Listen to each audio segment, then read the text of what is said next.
Bonjour à tous et bienvenue sur Mosaïque. Il y avait 10 candidates, mais une seule couronne. Je parle bien sûr de Miss Moselle 2016.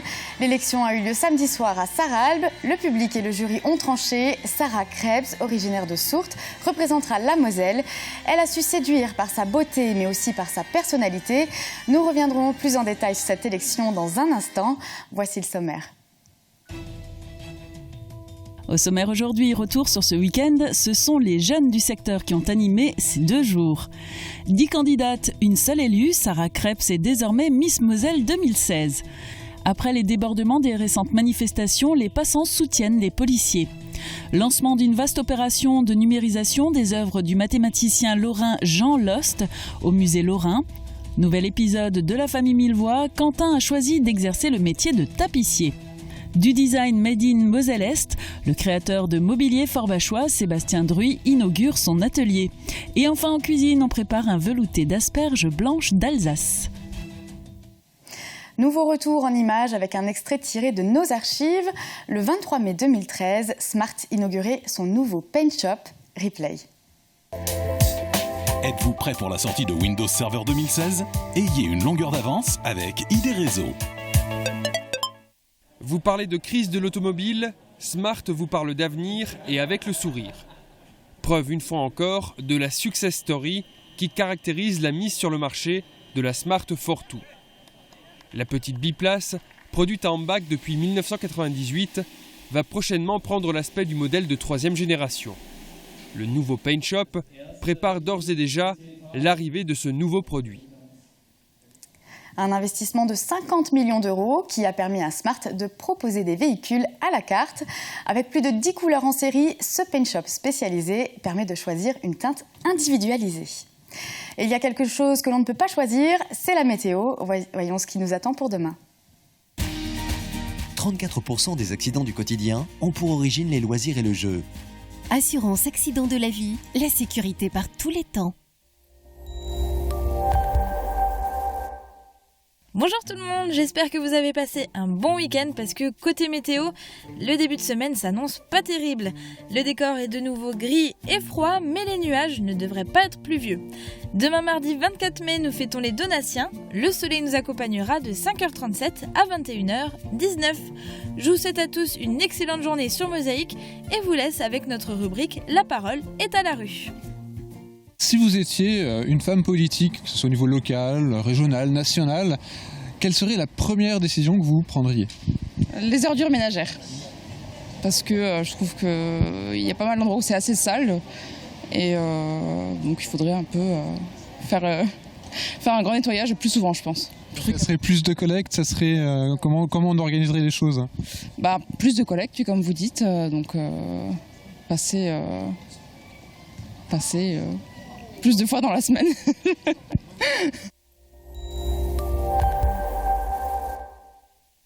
Je parraine un ami et tout le monde y gagne. Mon filleul, ma banque et moi. Au Crédit Mutuel, un client satisfait rayonne. On fait maintenant le tour de l'actu du Républicain Lorrain. En page régionale, on s'intéresse à la forêt de Verdun, un paysage mémoire de champ de bataille qui accueillera François Hollande et Angela Merkel le 29 mai. Un appel à souscription est lancé pour réaménager ce paysage. 1 million d'euros seront nécessaires. Dans l'édition de Forbach, zoom sur les 10 km de Beren, une première édition qui a rassemblé 120 coureurs ce week-end. Un parcours plutôt difficile et vallonné, mais une seconde édition sera tout de même organisée. En page locale, le SFC au Stade de France, les joueurs sarregueminois en U16 ont eu l'honneur d'être ramasseurs de balles lors de la finale de la Coupe de France ce week-end. Une opportunité liée aux bons résultats de leurs aînés qui ont d'ailleurs reçu un trophée d'argent pour leur classement remarquable en Coupe de France. On passe maintenant à notre JT.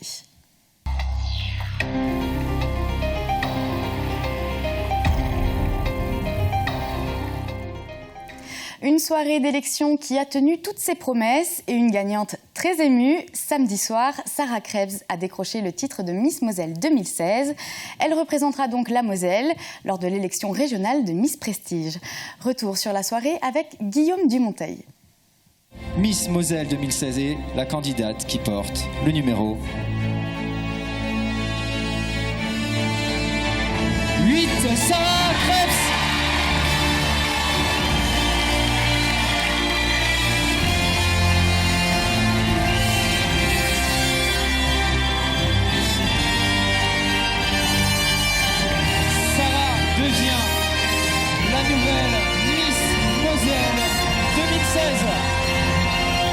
Sarah, tes premiers mots en tant que Miss Moselle 2016? Je suis sans mots. Waouh. Je sais pas quoi dire. Merci. Bravo à Sarah, votre Miss Moselle 2016. Étreinte par l'émotion. Tout le bonheur du monde vient de tomber sur Sarah Krebs.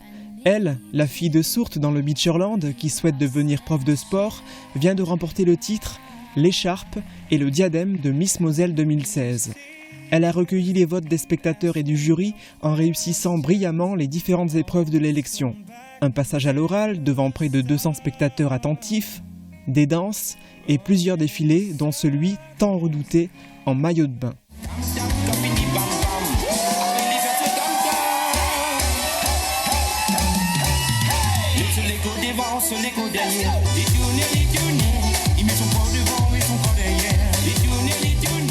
Désormais élue Miss Moselle, Sarah Krebs obtient le droit de poursuivre l'aventure Miss Prestige.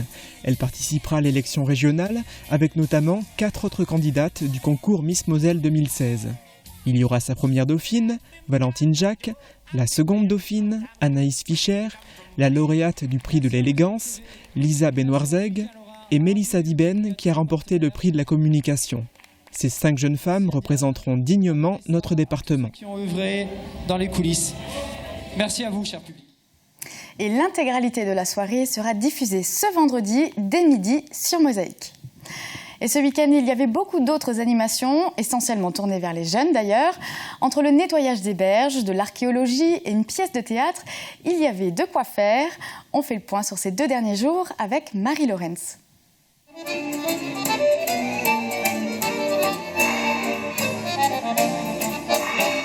La 13e édition de la Nuit des musées s'est déroulée samedi soir. Le temps d'une soirée, certains musées de France ont ouvert leurs portes gratuitement aux visiteurs. Les musées sarregueminois ont participé à l'opération et notamment le Moulin de la Blisse.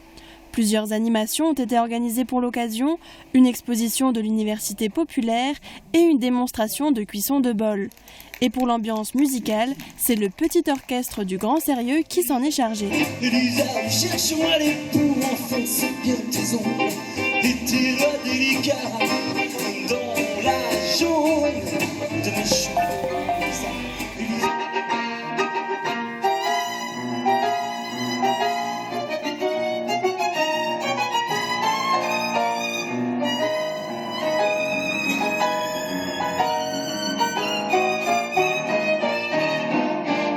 Des musiciens d'exception se sont produits sur la scène de l'Hôtel de Ville.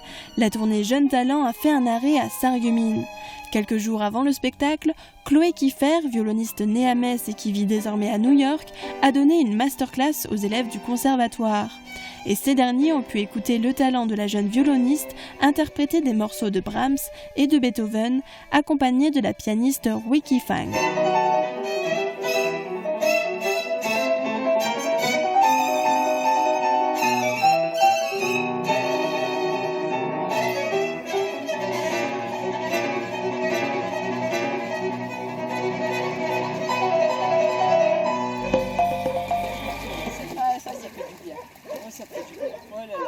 « 42 chiens sont actuellement à la SPA de Sarreguemines. Les visiteurs ont pu aller à leur rencontre ce week-end lors des journées portes ouvertes. C'était l'occasion pour les responsables de voir un maximum de chiens et de chats être adoptés. Ces derniers mois, la SPA a accueilli de plus en plus de chiens. Les gens n'ont pas les moyens ou l'espace suffisant pour les élever correctement. Les portes ouvertes servent aussi à informer les gens intéressés pour adopter un compagnon et les sensibiliser à l'éducation. Les animaux, quant à eux, ne demandent qu'à faire partie d'une famille. Pour information, le tarif pour l'adoption d'un chien est de 150 € et pour un chat, 90 €. Allez-y, on y va. Les membres du conseil municipal des jeunes de Sarreguemines avaient du pain sur la planche samedi. Ils se sont occupés du nettoyage de la bande bleue et du port de plaisance. Encadrés par l'association Lorraine, 35 jeunes ont enlevé les branches, les feuilles et les déchets aux abords des berges. Pour Lorraine, cette action entre dans le cadre du Pavillon bleu d'Europe, le label qui récompense le respect de l'environnement. L'association recevra d'ailleurs sa 14e distinction le 18 juin prochain. Les enfants ont aussi reçu une récompense à la fin de la journée. Ils ont pu faire un tour en bateau le long de la Sarre et avoir une initiation à la navigation.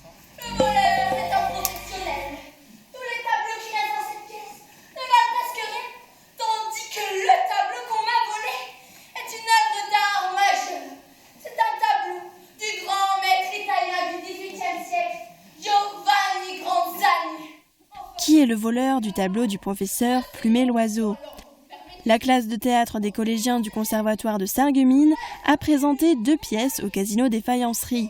Margot Gower a concocté un spectacle tout en suspense. Les 2 pièces jouées par les jeunes élèves s'intéressaient à des énigmes policières. Il fallait faire attention aux objets de valeur qui pouvaient disparaître à tout moment. À 7h, n'auriez-vous dû pas être à votre travail? Bene, c'est comme ça que travaillent les fonctionnaires. Mamma mia! Bah, laissez-moi tranquille, c'est-à-dire que je me bouchais tout le temps. Et que ça dégoulinait sur les fêtes d'impôts. Tu pouvais tricher un peu, regarde voir, tu vois. Tu as déjà pas mal de mousse, tu en prends un petit peu et tu remets dessus. Les enfants étaient aussi à l'honneur dimanche au parc archéologique de Bliesbruck-Rheinheim. Entre poterie, mosaïque, boulangerie et écriture, les familles avaient de quoi occuper leurs bambins. Alors, il faut écrire très légèrement. Au total, 11 ateliers étaient proposés pour découvrir les techniques de l'artisanat antique et les enfants pouvaient aussi effectuer des fouilles archéologiques. Les familles ont aussi pu profiter pleinement du parc qui a effectué environ 500 entrées pour cette journée dédiée aux plus petits.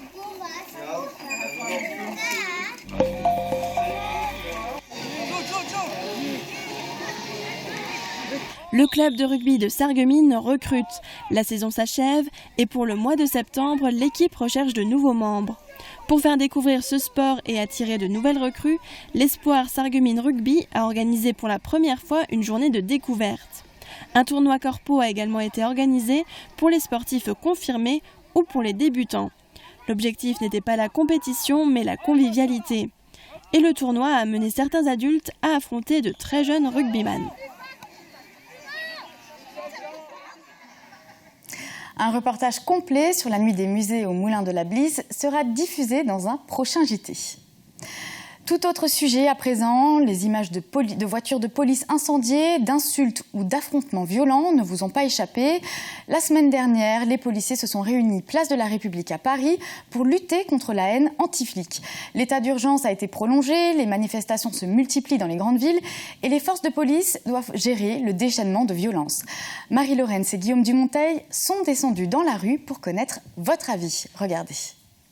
Par rapport aux violences anti-flics, quel est votre avis là-dessus? Moi, je trouve que c'est un peu surexagéré. Je trouve que c'est un peu exagéré. Parce qu'il y a quelques mois, les flics, on les embrassait parce qu'ils sauvaient tout le monde quand il y avait des attentats. Et maintenant, on leur tape dessus. Alors, je comprends plus trop, quoi. Un jour, ils sont honorés, le lendemain, ils sont bafoués. Bon, c'est pas logique. Je trouve ça assez déplorable. Je crois qu'on est contre tout ce que l'ordre établit. Mais bon, on se rend compte dans la vie qu'il faut des règles. S'il n'y a pas de règles, on est foutu. C'est pas marrant pour les policiers. Et les gens sont mécontents. Bon, c'est un ras-le-bol général, je pense. Hein. Et ça sert à rien de s'en prendre autant aux forces de l'ordre et à toutes ces personnes. Faire un blocus, je suis d'accord, mais alors de là, attaquer des personnes qui travaillent, non. J'ai vu des images où des gens s'attaquaient justement à une voiture qui était garée, une voiture de police. Et moi, ça m'a choqué, quoi. C'est inadmissible. Pour commencer par ça, je pense que ces policiers n'ont rien fait. Ils patrouillaient, ils faisaient leur travail comme tout le monde. Quelqu'un qui est dans les bureaux, c'est pas parce qu'il travaille dans les bureaux qu'on va aller lui casser la gueule si ça marche pas. Ah, c'est triste, hein. Triste. Très triste, c'est pas normal. D'un autre côté, un jeune étudiant a perdu un œil à cause d'un tir au flashball par un policier. Je pense que même dans la police, il doit y avoir des pommes pourries. Bon, après, il faut pas généraliser, quoi. Ils doivent se défendre, mais ils doivent faire attention. C'est compliqué pour eux. Hein. Et si on fait un acte délictueux contre les règles de la société qu'elle s'est appliquée elle-même, il faut s'attendre à des trucs comme ça. Il ne faut pas après se plaindre. C'est sûr qu'ils ne doivent pas tirer les flashballs à hauteur de tête. Hein. Ils doivent tirer vers le bas. Et je pense que c'est pas évident pour eux non plus. Mais je n'excuse pas les violences de ce côté-là non plus. Hein. Provoquer de telles situations, autant pour les gens qui sont autour, qui sont spectateurs, je pense que c'est pas une image correcte de la France. Et que les policiers n'ont pas une telle image de désordre non plus. Partons maintenant à la découverte d'une révolution dans le domaine de l'art. Le musée Lorrain à Nancy lance une vaste opération de numérisation de ses œuvres. Grâce à un appareil de modélisation, les œuvres sont scannées et restituées en 3 dimensions. La semaine dernière, ce sont les globes terrestres et célestes du mathématicien lorrain Jean Lost qui ont été numérisés. Un reportage de Mirabel Télé pour le magazine Une semaine en région. Voici une cartographie du ciel comme on pouvait se l'imaginer au XVIIe siècle. Et voici son homologue représentant la Terre. Des œuvres phares du musée lorrain réalisées par le mathématicien Jean Lost en 1616 pour le duc Henri II de Lorraine. D'ordinaire impossibles à manipuler par le grand public, elles le seront désormais après leur numérisation. Grâce à ce laser, chaque micron de ces 2 globes de cuivre est scanné et modélisé en 3 dimensions. Le ruban rouge que vous voyez, c'est ce que je suis en train de numériser actuellement. Et la surface grise, c'est ce qui a déjà été numérisé. Et en fait, les points qui sont relevés, donc les distances qui sont relevées, sont automatiquement maillés, c'est-à-dire que le logiciel fabrique une peau entre ces nuages de points pour que je puisse avoir en temps réel le modèle 3D de ce que je suis en train de numériser. Une avancée majeure, car cette modélisation permet d'archiver des œuvres fragiles ou encore monumentales. Les globes, par exemple, pèsent chacun 60 kg. Le cuivre avec lequel ils sont réalisés s'oxyde. Autant de difficultés de conservation qui rendent leur manipulation très complexe. Certains détails n'avaient d'ailleurs jamais été visibles jusque-là. Les globes étaient en position nord-sud, on va dire, et donc étaient sous une vitrine tout à fait statique. Donc ce qui était en dessous, tout l'hémisphère sud, était complètement invisible pour tout le monde. Il a fallu l'opération de restaurateurs qui ont démonté le globe. Et l'opération permet aussi de reconstituer des éléments lacunaires d'une œuvre.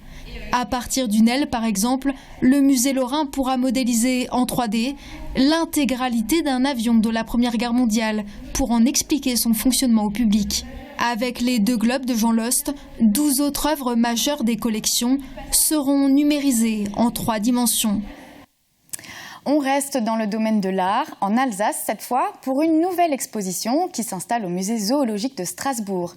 Issue d'un partenariat avec le Jardin des Sciences, cette exposition propose d'explorer la lumière de manière physique, mais aussi de se pencher sur son impact sur la faune et la flore, notamment celle de l'île de Bornéo. Une balade lumineuse proposée par Alsace 20, également pour le magazine Une semaine en région. Lumière, explorer l'impossible, c'est un peu un questionnement et de montrer comment des communautés scientifiques ont essayé de comprendre le phénomène lumineux, mais également son interaction avec la biodiversité. La première partie est effectivement comment des communautés scientifiques, et en particulier celle des physiciens, s'est interrogée sur la nature de la lumière, en se posant plusieurs questions, avec deux théories, 2 propositions qui s'affrontaient un petit peu. Dans le jargon des historiens des sciences, on appelle ça des controverses. Donc 2 communautés, une qui proposait la compréhension de la lumière comme un corpuscule, et une autre qui disait que la lumière était une onde. Là, on montre des animaux, on ne les montre pas en classification ni rien du tout, mais on les montre dans leur milieu de vie, en répartition. Après, c'est au médiateur de les faire vivre, de les faire bouger, de raconter des histoires autour, de raconter les interactions qu'ils ont entre eux, les interactions qu'ils ont aussi avec les végétaux. Bornéo, c'est parce que Canopée, c'est une lumière extraordinaire. Il y a 12 heures de lumière par jour, c'est quand même la région la plus éclairée. On est vraiment entre 2 tropiques, donc on est équateur, donc c'est vraiment les régions du monde les plus éclairées, et qui va permettre un développement des arbres qui vont se battre pour émerger à 80 mètres de hauteur. Et donc voilà, on voulait vraiment partir de là-dessus. On va de la Canopée jusqu'au sous-bois où il y a pratiquement plus qu'1% de lumière qui arrive, ce qui est très peu. Et pourtant, il y a quand même de la faune, toujours qui se développe. On a essayé de montrer comment cette lumière influençait la répartition de la faune dans cette forêt-là, mais comme elle influence aussi chez nous, à part que les émergents sont pas aussi hauts, qu'on n'a pas d'arbres à 40 mètres de hauteur.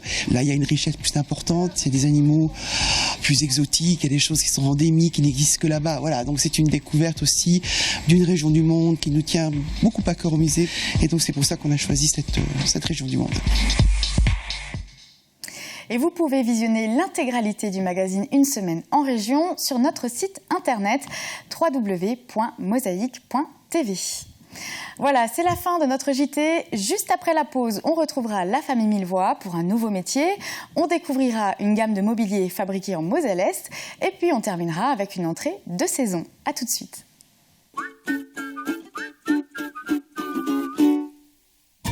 Imaginez, vous êtes au bord de l'eau, Vous êtes avec vos amis sur cette terrasse ou dans cette magnifique salle de restauration. Une véritable ambiance de vacances. À seulement 10 minutes de Sarreguemines.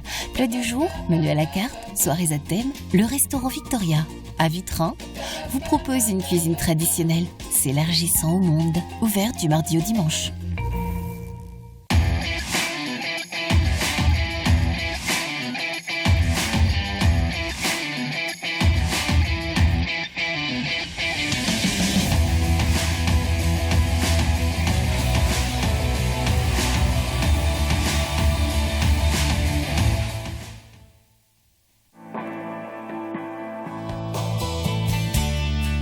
Quand on comprend de moins en moins bien, on finit par se couper du monde. Réagissez et testez votre audition gratuitement à la passion de l'audition. Ensemble, trouvons la meilleure solution pour la meilleure audition.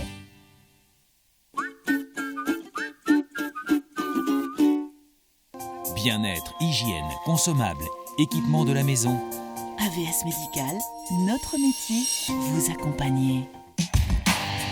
Samedi, avant-dernier match de la saison pour le SFC. Dernière sortie pour les faïenciers qui iront affronter Épernay en terre champenoise. Plus de sport, c'est à suivre en direct, samedi à 18h sur Mosaïque. Parfois, il suffit d'une rencontre pour trouver sa voie. Et dans la famille Millevoye, Quentin l'a trouvé, il sera tapissier. Regardez. Baptême, mariage, communion, faites le plein d'idées chez Festividé. Festividé, Festividé, des idées toutes faites. Retrouvez la famille Millevoye à chacun son métier avec l'artisanat.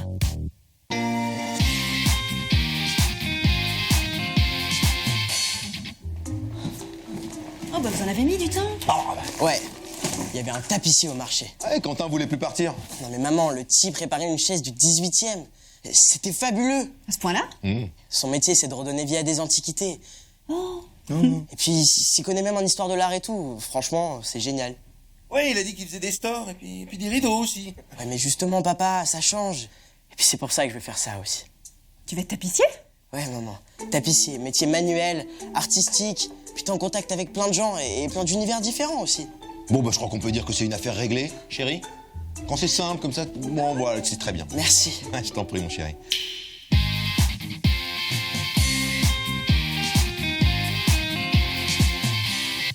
Avec choisirlartisanat.fr. On reste dans le mobilier et la création avec Sébastien Druy. Il inaugure son nouvel atelier situé rue Jacques Callot à Forbach avec une exposition de ses créations sur 2 jours. Un événement qu'il souhaite renouveler plusieurs fois dans l'année. Regardez. Maison Ossature Bois, fermeture extérieure.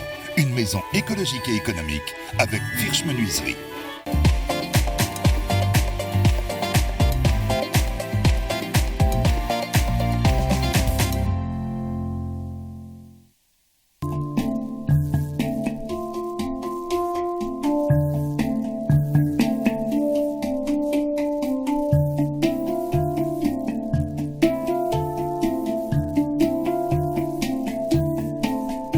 Des matériaux originaux, des formes simples, des lignes épurées, c'est la marque de fabrique de Sébastien Druy, créateur forbachois de mobilier et de luminaires contemporains. J'ai toujours eu un attrait pour l'art minimal, donc j'essaie de rester dans des lignes épurées, des lignes droites, ou des conflits de formes, avoir un côté très droit, très strict et adouci par une courbe placée ici ou là. Donc voilà, c'est dans un courant plutôt minimal, on va dire. SD, c'est sa signature, a démarré son projet il y a maintenant presque 20 ans. Son appartement lui sert à la fois d'atelier et de lieu d'exposition, mais aujourd'hui sa carrière prend un nouveau tournant. Il s'installe dans un nouveau local, rue Jacques Callot à Forbach, pour en faire un lieu plus accessible et plus vivant. Il souhaite y organiser différents événements, des rencontres entre artistes, des expositions. Ce week-end, c'est la première, une exposition inaugurale. Sur 2 jours, il attend une centaine d'invités. C'est un nouveau local dans lequel je peux exposer, j'ai deux petits showrooms dans lesquels je peux exposer mes créations, et à l'arrière une partie où je peux travailler, où j'ai pu installer mes machines, faire du coup des pièces plus importantes et avoir de la place pour travailler. Un lieu que je souhaite en mouvement, avec différentes expos, à chaque fois des nouvelles créations, des nouveaux événements. Donc je vais faire en sorte de ponctuer l'année avec des expos régulières pour montrer à chaque fois les nouveautés, les nouveaux tests. C'est un petit peu un labo aussi, donc, dans lequel je vais essayer de faire se rencontrer des matériaux qu'on n'a peut-être pas forcément l'habitude d'utiliser pour le moment. Un laboratoire de création, car si au départ il fait ses armes en travaillant uniquement le béton cellulaire, peu à peu il s'intéresse à d'autres couleurs, d'autres textures, d'autres matériaux comme le béton ciré ou encore les résines époxy. Des évolutions, des innovations, mais en restant toujours fidèle à lui-même. Ouais, je garde ce cap-là, je m'y attelle, même si c'est pas forcément toujours simple. Donc voilà, il y a des périodes où il faut être artisan aujourd'hui en France, c'est assez compliqué. Il faut quand même pouvoir garder un certain rythme, ce qui n'est pas toujours évident. Mais je garde ce cap-là et puis voilà, c'est vraiment la passion qui prend le dessus à un moment, je crois, parce que voilà, s'il fallait uniquement se contenter de ce qui est en bas à droite, comme on dit, voilà, il y a longtemps que l'éponge serait jetée. Donc c'est la passion qui prend le pas.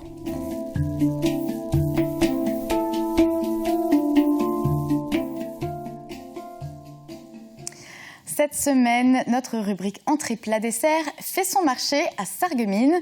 Nous y avons rencontré Yann Briand sur son étal d'asperges d'Alsace. C'est la pleine saison des asperges, le moment pour se régaler avec un velouté. Avec Aviva, ne rêvez plus. Cuisinez, invitez votre famille, vos amis. Aviva, la cuisine qui vous va.